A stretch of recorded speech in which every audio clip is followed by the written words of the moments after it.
thanks for watching this job-seeking video from the Johnson County Public Library. Today's tutorial will focus on interviews, what to expect, how to prepare, and what to pay attention to get the most out of your interview. Let's get started. I'm Liz, and I'm an adult librarian at the Franklin branch of the Johnson County Public Library. I've been a public librarian for almost 8 years now, and have worked with adults, teens, and kids at various points in my career. I'm also a former job seeker. This is my 4th professional position since I completed my master's in library and information sciences. I changed jobs for a variety of reasons.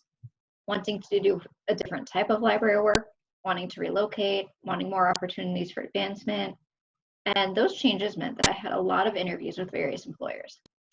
Outside of the library, I also enjoy reading, writing, and playing tabletop games. Now, you'll notice that I don't claim to be an employment expert. I'm a librarian who has a lot of experience applying and interviewing for jobs. I also enjoy reading workplace advice columns, particularly Allison Green's popular Ask a Manager blog.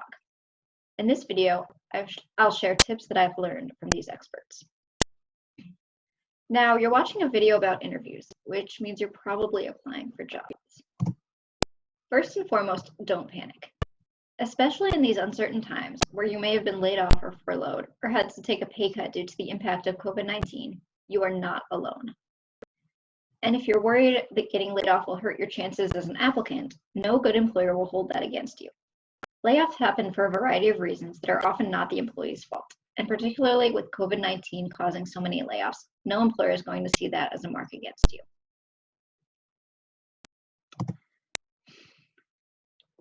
So, you've been invited to interview for a job. Congratulations!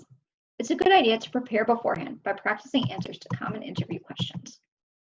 Most interviewers will ask you to tell them about yourself and your work history. It's also common to be asked situational questions, such as, tell me about a time when you worked with a team, or tell me about a time when you worked with a difficult customer. You can practice in the mirror, or if you have a friend or family member willing to help you, you can ask them to interview you to get comfortable answering these questions. It's also a good idea to prepare answers to more specific questions you think the interviewer will ask. Go through the job ad and see what questions you can make out of the qualifications listed. For example, if you're interviewing for a llama groomer position, one of the traits listed on the job ad might be able to soothe scared or angry llamas. And you may be asked, tell me about a time when you had to calm an angry llama. Another good way to prepare for your interview is to research the company. Take a few minutes to browse their website and read their mission and vision statements. Pay attention to the tone of what you're reading. Is it more casual, more formal? There's no one right way for a company to present information, but the way they choose to present themselves online can help give you an idea of what the culture there is like. Finally, make a list of questions you want to ask the interviewer about the job and the company. There are some great examples in the article listed here. My favorite is, thinking back to people who've been in this position previously, what differentiates the ones who are good from the ones who are really great? This lets you know what parts of the job the hiring manager considers most important, so you'll be able to tell if that aligns with what you want to be doing.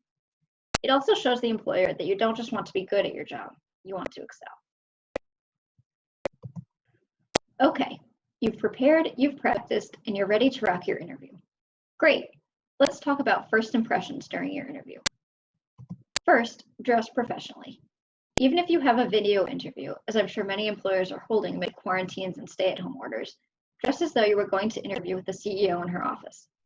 Dress codes vary depending on your field, but a good rule of thumb is to dress more formally than you think you would in this job day to day. So if the job is on a llama farm and you normally wear jeans, go for business casual. If business casual is expected, go for something more formal, like a suit or a blazer. When in doubt, always err on the side of dressing too formally. This next tip only really applies to in-person interviews, but if you're interviewing at your potential future workplace, try to get there about 5 minutes early. If you're more than 5 minutes early, you may want to hang out in your car or the coffee shop across the street until it gets closer to your interview time. If your interview is over the phone or video, make sure you're ready 5 minutes early. And finally, be polite to everyone you meet. These could be your future coworkers. Also, many interviewers will ask the receptionist or anyone else a candidate spoke with about their impressions of the candidate after the candidate has left. Some may even switch places with their assistant to see how candidates treat admins. Now, if you're like me, you may get nervous during interviews. One thing that helps me with nerves is to remember that interviewing is a two-way street. You're having a conversation about a job opportunity. Yes, this is where the hiring manager determines if you'd be a good fit for the job, but it's also where you determine if the job and the company would be a good fit for you. If you value a work-life balance, you won't be happy working somewhere that requires 60-hour weeks and immediate responses to emails sent at 3 a.m. I once turned down a job offer because I could tell from the interview that the manager's work style would clash with mine. That doesn't mean she was a bad manager, she just wasn't the right manager for me. Going along with that, pay attention to what your interviewers and anyone else you run into there are telling you. If you ask what the typical hours for that role are and you can't get a straight answer, then either the manager isn't clear yet on what the hours are that they want you to work, or they don't want to tell you that you'll be working 80-hour weeks. Now, they don't need to know the exact schedule right then, but they should have an idea of what a standard shift looks like and how often or at what times of year you should expect to have to work extra hours. Finally, as much as possible, make note of the office or workspace. Is it clean or dirty, organized chaos, or just plain chaos? Would you be working in a cubicle surrounded by 3 other people, or would you have your own office? These are all factors that could impact how much you enjoy your job and how productive you are there. And last but not least, don't badmouth your current or former employer. You never know whether the hiring manager is friends with your horrible boss or your annoying coworker. If you're asked why you want to leave your current job and the main reason is to escape your bad boss, reframe the question. For example, you could say something like, while I enjoy filing TPS reports, I've been doing that for 10 years and I'm looking for a new challenge. I do want to briefly cover some things employers shouldn't ask you in an interview, so you know your rights. Asking about your age, your plans to have children, or any kind of medical condition or disability could put the employer on shaky legal ground if, for example, an interviewee thinks her pregnancy is the reason that she wasn't hired. In an interview, it can feel like the employer has all the power, but you shouldn't feel like you have to answer a question that makes you uncomfortable. If you'd rather not share whether you have kids, you could say something like, my home life won't affect my ability to do this job, and I'd rather focus on the professional experience I can bring to your team.